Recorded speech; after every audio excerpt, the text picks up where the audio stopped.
Another thing you can do in preparation, depending on your circumstance, is a get up and go bag. So that's not an official name, I call it that. I had one in my circumstances and I used it and it was really great, and it helped me to feel more confident about being able to leave quickly and having all of the essentials that I might need. So for example, clothes for a couple of days for you and your children, any medication that any of your family are on that they need regularly, and if there isn't enough to put some in a bag and store it, then make sure you've got the prescription details or your doctor's details to hand. If you can store a separate phone, a spare phone, brilliant.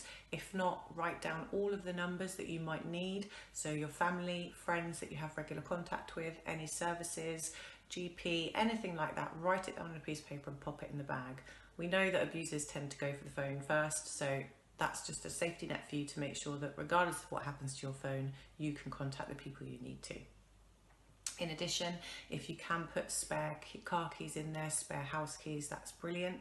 Bank cards if you can, some cash if you're able to. Again, this will apply to some people. Other people that are in incredibly controlling situations may not be able to do this. Don't panic, because everything is replaceable and we will help you to access all of the documents that you might need in the future and any of your belongings that you might need.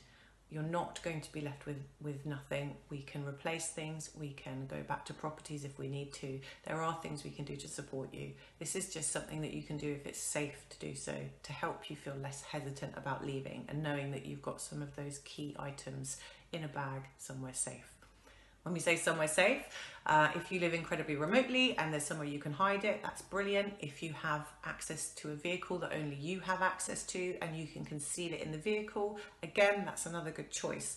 If you live around people and, like I said before, have managed to make contact with neighbours that you trust, place the bag with your neighbour and explain what it is to them. Otherwise, place it with a family member or a friend that you will be able to go to and pick it up from. Okay, so it's about making sure that it's somewhere safe with somebody you trust and it's accessible to you and your abuser doesn't know about it.